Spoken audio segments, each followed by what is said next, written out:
Aujourd'hui, j'avais envie de te parler de ce qui, je pense, crée le plus de souffrance chez les entrepreneurs. Et c'est pas l'argent, même si beaucoup se racontent l'histoire que c'est le manque d'argent, qu'ils n'ont pas assez de clients, etc. Je pense vraiment que c'est beaucoup plus profond que ça et que c'est beaucoup plus lié au niveau de déconnexion d'eux-mêmes qu'ils vivent, qui souvent est lié à la comparaison à des gens qui mettent sur un piédestal, d'autres entrepreneurs qui perçoivent mieux réussir qu'eux ou d'autres mentors. Et ce que je remarque en fait chez pas mal d'entrepreneurs, c'est que ils vont mettre des actions en place. Par exemple, ils vont créer du contenu, ils vont lancer des offres, voilà, ils vont mettre tout un tas d'actions en place. Et dès qu'ils vont voir que ils n'ont pas de résultats directement, c'est-à-dire qu'il n'y a pas une réponse directe de la part de leur audience, ils n'ont pas de nouveaux abonnés, ils ont personne qui achète leur offre, etc. Ils vont commencer à douter d'eux-mêmes et c'est là qu'ils vont aller commencer à se comparer. Du coup, en fait, ils vont par exemple lancer une offre, ils vont créer quelques contenus et au bout de 2 jours, leur énergie va totalement retomber. Ils vont commencer à aller regarder ce que font les concurrents, qui arrivent mieux à vendre qu'eux, et ils vont se dire, eux, ils arrivent à vendre, moi, j'arrive pas à vendre, alors je dois mal faire les choses. Donc, ils vont commencer à injecter le modèle de leurs concurrents. Sauf que le modèle de leurs concurrents, c'est ce qui correspond à leurs concurrents, c'est pas ce qui leur correspond à eux. Donc, en essayant de copier le modèle de quelqu'un d'autre, ils vont commencer à comme rentrer dans un espèce de costume trop petit pour eux. Et c'est là, en fait, qu'ils vont commencer à s'épuiser, qu'ils vont commencer à être fatigués. Et le résultat, en fait, c'est que d'une, ils n'auront pas les résultats de leurs concurrents ou leurs mentors qui mettent sur un piédestal, tout simplement parce que, encore une fois, ils essaient de mettre un costume qui est pas le leur, suivre une stratégie qui est pas la leur. Et la deuxième raison, c'est que les gens préfèrent toujours acheter les originaux que les contrefaçons.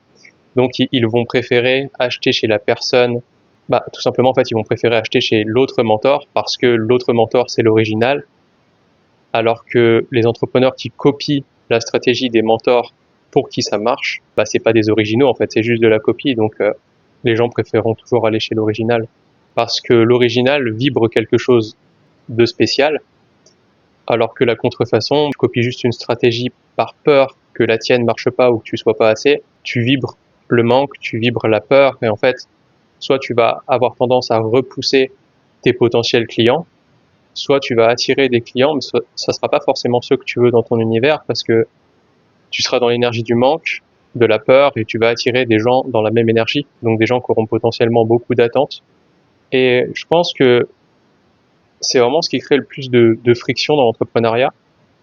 Ces derniers temps, je regarde plus du tout de contenu entrepreneurial, je regarde énormément de contenu d'artistes qui m'inspirent, notamment des chanteurs de groupes de métal qui sont littéralement en train de révolutionner l'industrie du métal au point qu'on ne peut plus les mettre dans une case.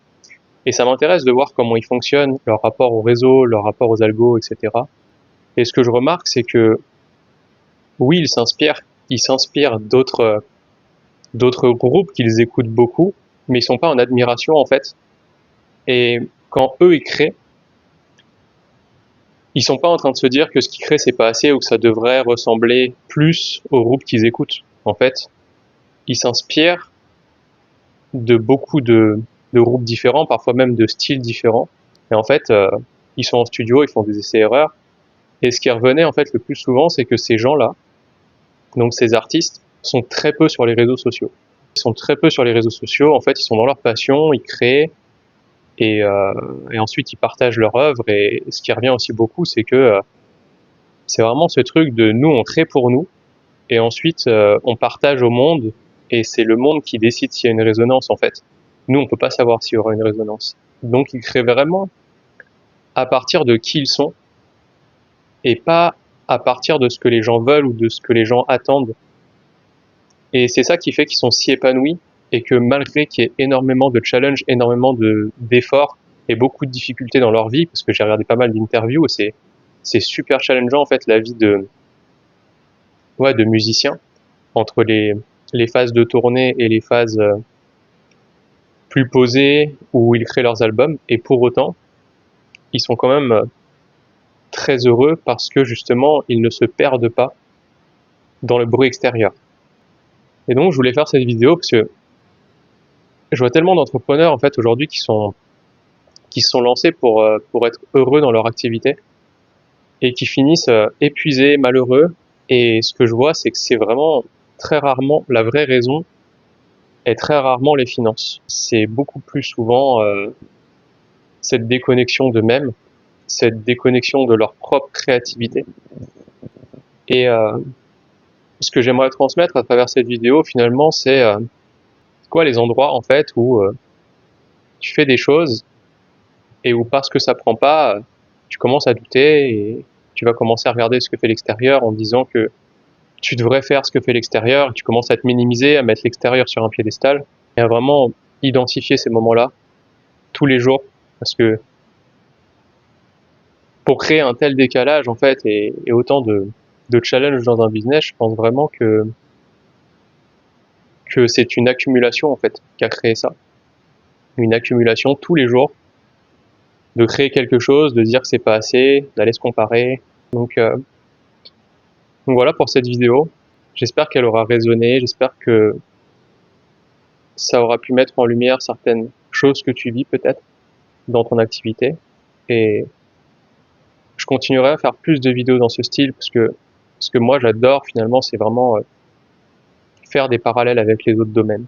Parce que je vois vraiment que le business en ligne, il y a beaucoup d'injonctions, énormément d'injonctions, alors que de ce que j'ai pu voir dans beaucoup d'interviews d'artistes, c'est peut-être biaisé, mais en tout cas j'ai le sentiment qu'il y en a beaucoup moins et j'aime faire des parallèles et j'aime aller voir comment réfléchissent les humains dans d'autres domaines.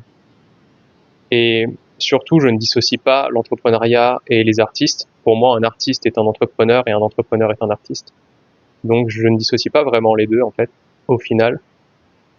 Parce que ce que j'ai pu voir finalement chez les artistes qui perdurent, c'est qu'ils ont une très grosse conscience du business aussi et que ce qu'ils font, c'est un business. Ça, j'en reparlerai peut-être dans d'autres vidéos.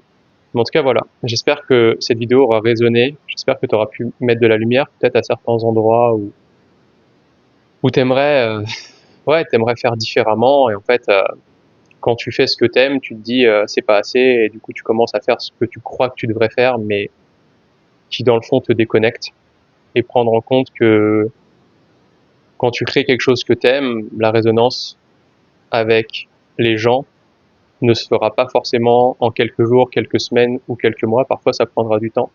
Ce que j'ai pu voir dans la similitude des 3 groupes que j'adore en ce moment, vraiment des groupes qui transcendent leur genre, c'est que les 3 ont mis exactement 10 ans à transcender leur genre.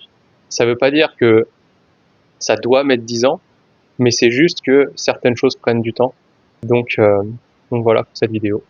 Je vais pas m'éterniser plus sur ce sujet. Enfin, en tout cas, j'y reviendrai dans d'autres vidéos, mais j'avais juste envie de te faire ce partage aujourd'hui. Et sur ces belles paroles, je te souhaite une très belle journée. N'hésite pas à me dire ce que tu en as pensé dans les commentaires, ce qui a résonné, et je te dis à très vite pour une nouvelle vidéo.